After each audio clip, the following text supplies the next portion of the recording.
Ramazan'ı idrak ettiği halde af ve mağfiret, liyakatı kazanamamış kimseye yazıklar olsun, burnu sürtünsün deniyor. 3 şey söylediği yerlerden bir tanesi de budur Efendimiz sallallahu aleyhi ve sellem. Burunun yere sürülmesi mevzu, hakarete maruz kalsın yerinde bir idiom olarak kullanılıyor yani. Allah belasını versin, Allah kahretsin değil yani bunlar.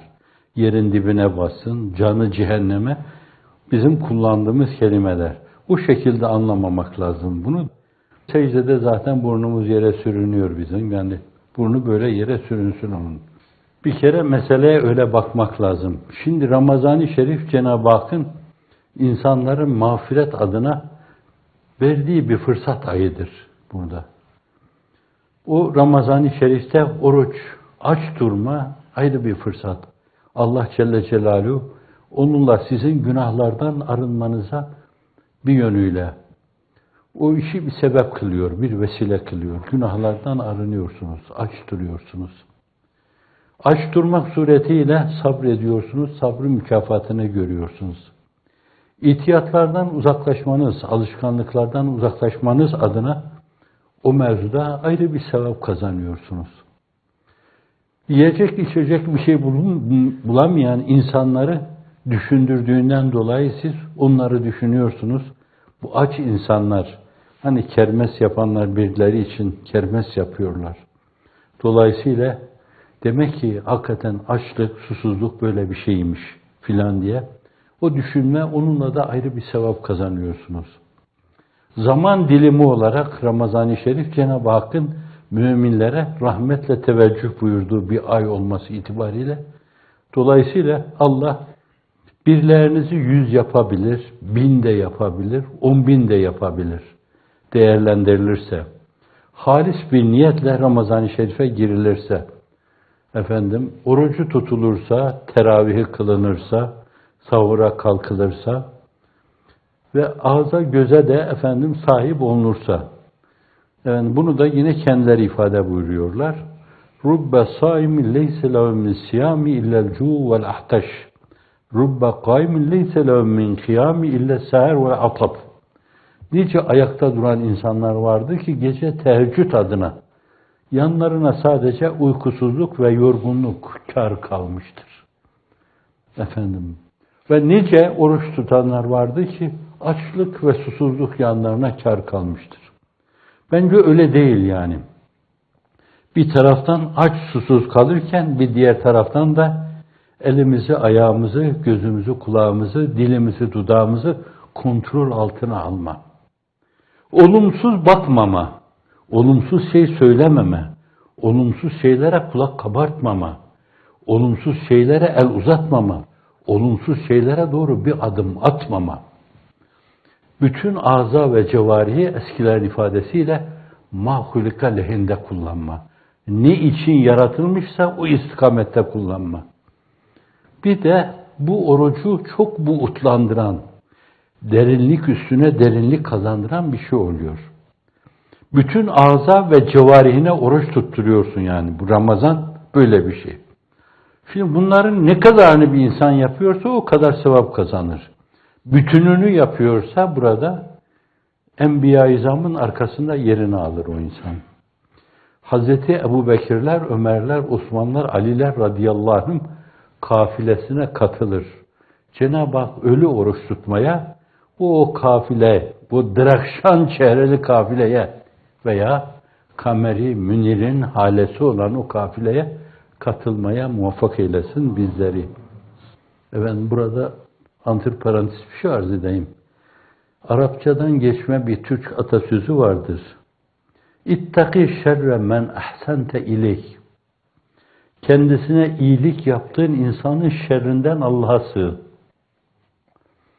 Çok eski yıllarda, bundan 40 sene evvel, heyecanların bir yönüyle öğütler gibi kanıtlandığı, değişik tersliklere karşı hemen tepki verme yaşında bulunduğunuz bir dönemde, ben bu tabiri hoş görmedim. Bu insanlarda bir bedbinliğe sebebiyet verir, suizan kapılarını ardına kadar açar, İnsanlar hakkında hep suizan edersiniz. Değiştirdim ben onu. Ahsin ila men ittakeyte şerre. Karakter icabı, sana kötülük yapmak isteyen insana sen iyilikte bulun. Ben belki bu sözü söylerken Seyyidina Hazreti Mesih'in o mevzudaki mülahazasını bilmiyordum, duymuyordum. Ama sonra gördüm ki şefkat abidesi, merhamet abidesi, mürüvvet abidesi. O insan diyor ki, ihsan sana iyilik yapana ihsan, iyilikte bulunma değildir. İhsan sana kötülük yapan insana iyilikte bulunmaktır, ihsanda bulunmaktır diyor. Ahsin ila men ittakeyte şerre. Sana dilini uzatmış, salya atarak geliyor. Dişini göstererek geliyor. Isırmak için geliyor. Sen onu yumuşaklıkla bir insan gibi, diğer mahluklar gibi değil, bir insan gibi, tasdih etmiyorum. Bir insan gibi mukabelede bulunmak suretiyle nasıl savacaksan öyle savmaya bakacaksın. Hususiyle günümüzde hiç olmayacak şeylerin tevile, tefsire, farklı tahşiyelerde bulunmak suretiyle farklı zeminlere çekilmeye başlandığı veya öyle bir vetirenin yaşandığı bir dönemde siz de aynı şekilde davranırsanız bence musibeti ikileştirmiş olursunuz. Musibeti tek başına bırakmak suretiyle doğurkanlığını öldürürsünüz onun. Musibet doğurmaz artık. Dolayısıyla bence kötülüğü, çirkin lafı, şenaati ve denaati yalnız bırakmaya bakın. Onlara karşı size diş göstererek, aynı zamanda ağzından salya akarak, pençesini göstererek üzerinize geliyor. Siz onu insanca bir tavırla nasıl savacaksanız bence öyle savmaya bakacaksınız. Gerçek mümin, rüzgarları muhalif estiği bir dönemde, her şeyi saçıp savurduğu bir dönemde, tsunamileri takip ettiği bir dönemde, tepenizden aşağıya hakaretlerin yağdığı bir dönemde, size mesela karıncaya basmamışsınız. Bir arının ölümü karşısında vakayı anlatıyorum, ağlamışsınız. Böyle olmanıza rağmen kalkar birisi size terörist der. Ve bunu bir kısım müeyyidelerle, kanun şeklindeki derme çatma şeylerle teyit altına alır. Ve sonra da dünyanın değişik yerlerindeki onlara bağlı kimselere bunu duyururlar, ilan ederler. Sizin dilinizin ucuna kadar gelir. Bize terörist diyenler ve onları taklit eden vandallar, onlar da onlar kadar zır delidir filan. Dilinizin ucuna kadar geldi. Fakat bütün bunlar basitliktir, seviyesizliktir. Onların seviyesine düşme demektir. Her şeye rağmen dudağınızın ucuna kadar geldi bence. Onu hapsedin, söylemeyin. Musibeti ikileştirmeyin bence. Bir musibet var. Siz o musibet dalgaları içindesiniz.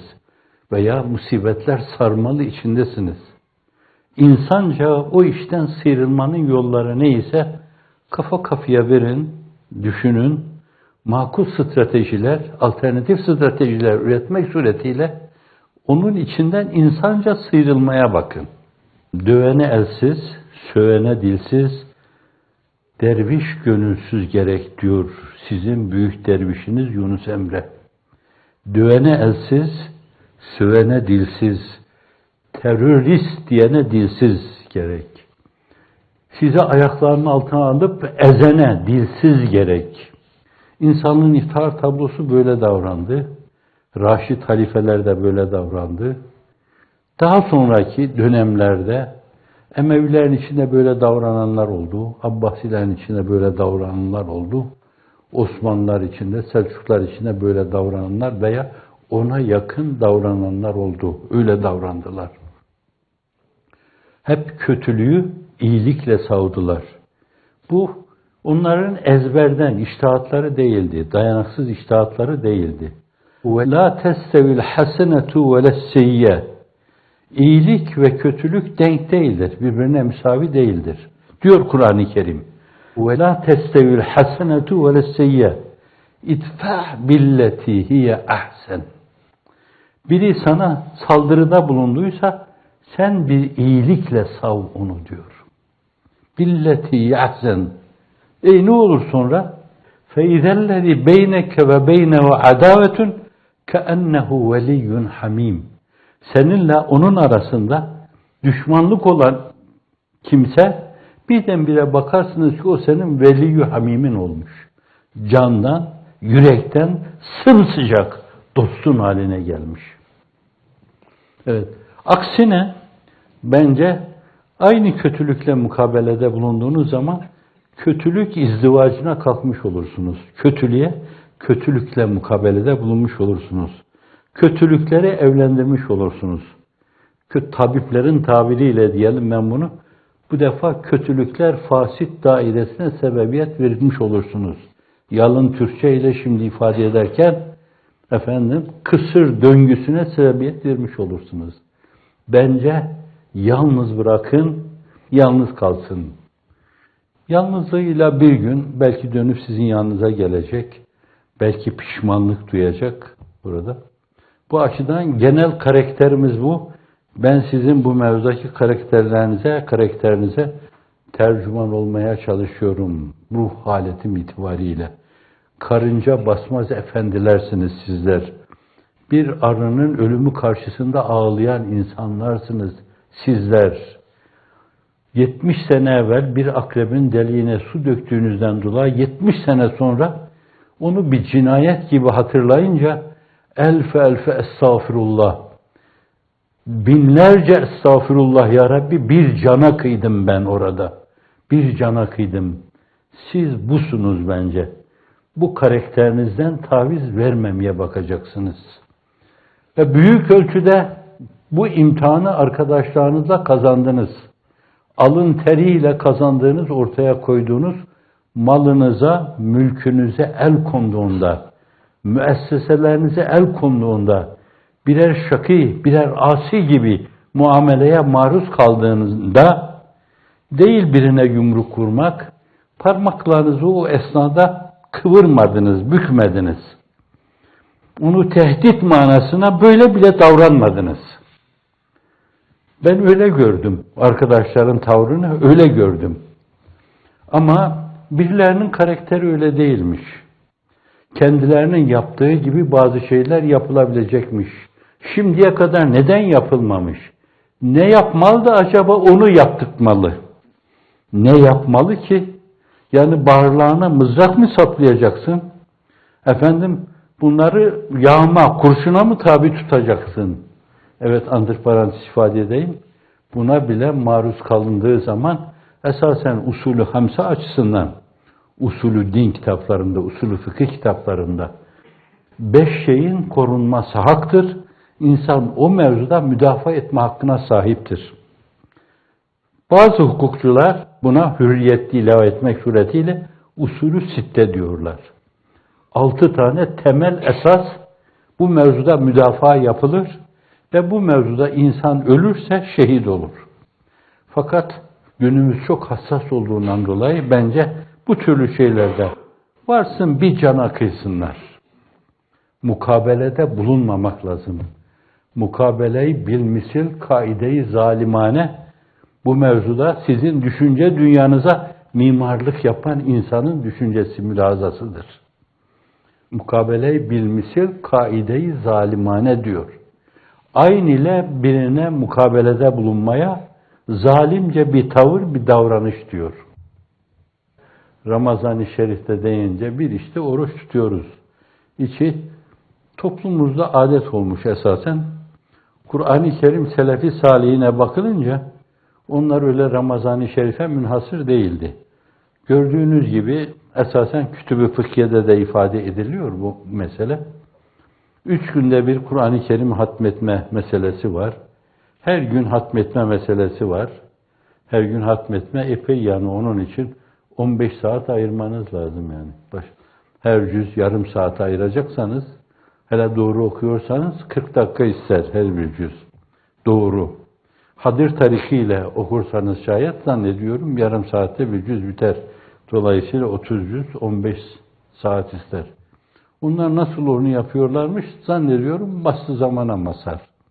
Bazı veliler bastı zamandan bahsediyorlar. Bazı belki sıradan insanlar bile bastı zamandan bahsederken diyorlar ki 40 rekat namaz kıldım ben. Saat önümdeydi. Baktım sadece 5 dakika geçmiş. Allah alem yani gecede sadece bir akşamda Kur'an-ı Kerim'i hatmettim diyor adam. İşte hadis ricali içinde görüyoruz bunları. Tanıdığımız insanlardan birisi, yine bana en yakın olanlardan birisinin şehadetiyle 3 günde bir Kur'an-ı Kerim hatmediyordu. Demek ki her gün 10 cüz okuyordu Kur'an-ı Kerim. Şimdi keşke manasını bilerek okusa, Cenab-ı Hak'tan bize gelmiş bir mesaj, ilahi mesaj yani. Ne diyor Allah, benden ne istiyor? Efendimiz sallallahu aleyhi ve selleme inmiş gibi değil de, evet ona inmiş. Ama aynı zamanda bana da inmiş gibi o mülahaza ile okuma, biraz manayı bilmeye vabeste. Fakat bizde mukabeleler öyle okunmadığından dolayı adettir bizim camilerde. Yani ibadet edalı bir adettir camilerde. Onu öyle mukabele okuma karşısı. Birini okuyup diğerlerini dinlemesi. Ne diyor Cenab-ı Hak onun içinde? Onu hiç merak etme meselesi söz konusu değil. La akal 15 günde bir hatmetme. 30 gün diyen ben görmedim yani. 30 gün. Yani her gün bir cüz okumak suretiyle 30 günde bir hatim yapma. La akal. Allah'ın kelamını bu kadar zaman içinde tekrar etme. La akal bir ay içine sıkıştırma. Burada antiparantez bir şey ifade edeyim. Diğer mezheplerin noktayı nazarlarına muttali değilim. Fakat Hanifi fukahası icmaya yakın şekliyle namaz kılarken Kur'an-ı Kerim'e bakarak okumak namazı bozar deniyor. İmam Ebu Yusuf Hazretleri istisnai olarak çok önemli, Abbasi döneminde Şeyhülislamlıkta yapmış bir insan. Ve Kitab-ül Haraç kitabını yazmış, o dönemde devlet adına çok önemli bir kitap o da. Diyor ki nafile namazlarda Kur'an-ı Kerim'e bakarak okumada bir mahsur yoktur. Günde kıldığımız namazların bizim şu kadarı da nafiledir. Şu kadarı farz, şu kadarı nafiledir. Şu rahle gibi, burada da var mı? Şu rahle gibi bir rahle üzerine koyarak önümüze koyup nafile namazlarda ona bakarak okuyabiliriz. İçinizde hafızlar varsa onu sadece bir yönüyle Fatih olarak kullanırsınız. Yani takıldığınız yerlerde göz ucuyla bir nigahı aşina kılarsınız ve tıkanıklığı açarsınız onunla, bypass yaparsınız. Diğerleri bütün bakarak okuyabilir burada. Fakir en azından nafile namazlarda hiç olmazsa Allah aşkına yani her ay Kur'an-ı Kerim'i bir senede 12 defa hatmetmiş olacaksınız. Allah kelamı. Bu da ayrı bir mesele. Keşke senede sadece bir Ramazan-ı Şerif'te bir kere Kur'an-ı Kerim'i hatmediyoruz. Allah'ın kelamına değer vermemiz işte o kadar bizim. Onu da hafife almamak lazım. Niyetlerin hulusuna göre Cenab-ı Hak onu da katlayarak geriye döndürebilir. Ama makasıd-ı ilahiyi o Kur'an'da görme adına daha evvel de acizane arz ettiğim gibi keşke bir günün 3 faslında ayrı ayrı o Kur'an-ı Kerim okusalar. Sonra da açıklamalı bir mealle Hamdi Yazır'ın, Allame Hamdi Yazır'ın tefsiriyle değil, başka bir Razi'nin tefsiriyle değil, Ebu Suud'un tefsiriyle değil, o çok uzun zaman alır. Ama açıklamalı tek cilt içine sıkıştırılmış, 2 cilt içine sıkıştırılmış mealle. Bir sayfa Kur'an-ı Kerim okunurken bir sayfada onun meali okunmak suretiyle bir öğlen faslında, bir ikindi faslında, bir de teravihten önce yarım saat. Zannediyorum 3 fasılda okunduğu zaman da bir cüz okunmuş olur. Maliyle beraber, açıklamalı maliyle beraber bir cüz okunmuş olur. Senede bir hatim yapıyoruz. Hiç olmazsa yüzümüze gözümüze bulaştırmadan. Bu ölçüde Cenab-ı Hakk'ın makasidi subhaniyesi nedir o Kur'an-ı Kerim'de? Bizden ne istiyor? Onları görme adına, onlara muttali olma adına bence hiç olmazsa o kadar Kur'an-ı Kerim. Efendim bir oruç, bir de ikincisi Kur'an-ı Kerim. Bir de teravih. Teravih Efendimiz sallallahu aleyhi ve sellem 2 defa cemaate, hayat-ı seniyelerinin sonuna doğru 2 defa cemaate kıldırdı. Fakat böyle cemaatin derlenip toparlanması biraz zor olur. Bir yönüyle bunu tekalifi la yutaktan sayarak, teklifi la yutak var ya, la yükellifullahu nefsen illa büsaha. Başkalarına zor gelir işi gücü olan, bağ ve bahçeleri var, tımar ediyorlar. Bir de akşam gelip 20 rekat teravih namazı kılma. Kendi kendilerine herkes müsait bir vakitte evinde kılsın mülazasıyla. Bu kendi beyanlarıyla meseleyi o mesnede, o blokaja dayandıracak olursak yessiru ve la tuhassiru ve beşşiru ve la tuneffiru. Kolaylaştırın, zorlaştırmayın, tebşir edin, nefret ettirmeyin, insanları kaçırmayın burada. Onun için kendine tavsiye için arz ediyorum ben. Bazen namazı hızlıca kıldırıyordu. Buyuruyor ki ben çok uzunca ayakta durmak istiyordum.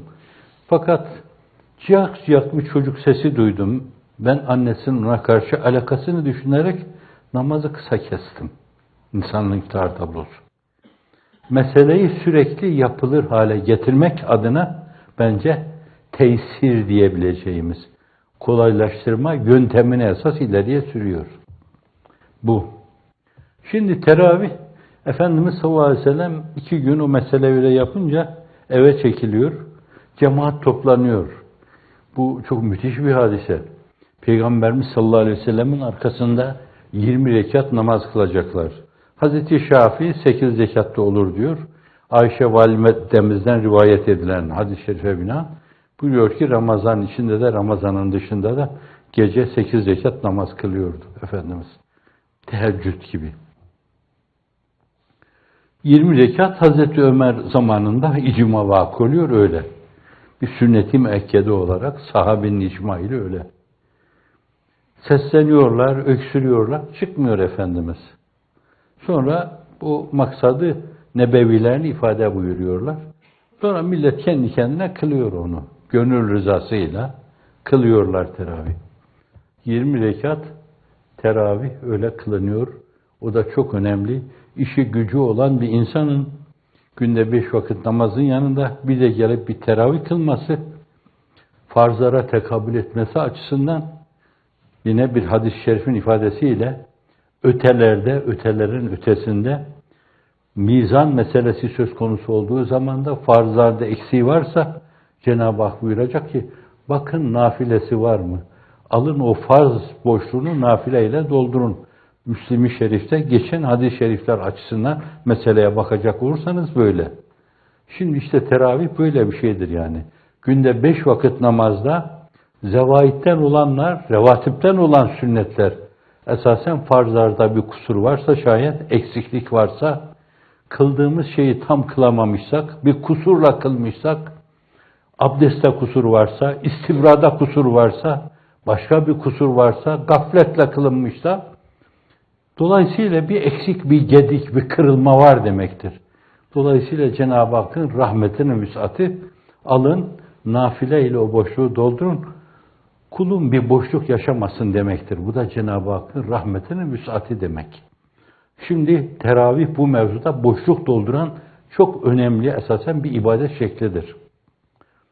Evet, zor olsa bile bu mülahazayla kılındığı zaman da evet belli bir dönemde belki aksattığımız namazlar vardır. Öbür tarafa gittiğimiz zaman yere bakmayacak şekilde Cenab-ı Hak onunla boşlukları dolduracak. Biz de elhamdülillahi ala kulli hal sivel küfrü ve dalal deyip sıyrılacağız Allah'ın izni inayetiyle. Diğer bir mesele, hatimle teravih kılınıyorsa şayet, bu da çok önemli.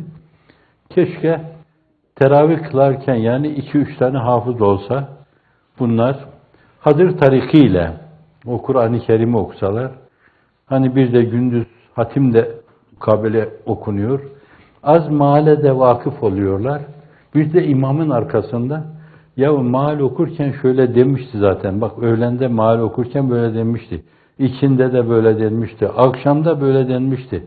Bir de teravihte bu mesela terdad edilince, Kur'an zihnimize daha bir yerleşir. Nöronlar bütün kapılarını kale kapıları gibi açarlar ona. Buyur ederler. Ve dolayısıyla günde bilmem kaç defa Kur'an'la bir beraberlik tesis etmiş olursunuz. Teravih bir de böyle bir derinliği var, bir şey ifade ediyor. Cenab-ı Hak muvaffak eylesin inşallah. İftar vakti ayrı bir şey var, neşesi var onun. Aç susuz duruyorsunuz. Yani bir yudum suya böyle dudaklarınız kurumuş ve olsa da filan diyorsunuz. Sonra iftar edeceğiniz zamanda o Cenab-ı Hakk'ın nimetinin kadri kıymetini bilme. لَاِنْ شَكَرْتُمْ لَاَزِيدَنَّكُمْ وَلَاِنْ كَفَرْتُمْ اِنْ عَذَابِ لَشَد۪يدٍ Şükrederseniz nimetimi artırırım ben. Yahu suyun ne kıymeti varmış meğer yani. İçtiğiniz zamanda. Şimdi Ramazan-ı Şerif'te o bir bardak suyun kadri kıymeti biliniyor. Orada öyle bir şükrediyorsunuz ki siz halen en azından Elhamdülillah ya Rabbi sen bu suyu yaratmışsın. Suyla benim ağzımdaki münasebeti yaratmışsın. Yutağımdaki münasebeti yaratmışsın. Vücudumdaki münasebeti yaratmışsın. Vücudumda suya ihtiyacı yaratmışsın sen. Ve ben bütün bunları hissediyorum yani. Onu yaratmışsın. İnsan bunları düşünmeyince zannediyorum gafilane yaşıyor demektir. İnsandaki tefekkür, tedebbür, tezekkür, taakkul meseleyi böyle ele alma iktiza eder. Efendim bir iftar vaktinde iftar bunları düşündürüyorsa sana bu da çok önemli bir şey. Sahura kalkıyorsun, gece uykunu terk ediyorsun. Hele şimdiki dönemde yani. Teravih kılacaksın, yorgun argın. Vakit bulabilecek misin, bulamayacak mısın? 2 saat uyuyacak mısın, uyumayacak mısın?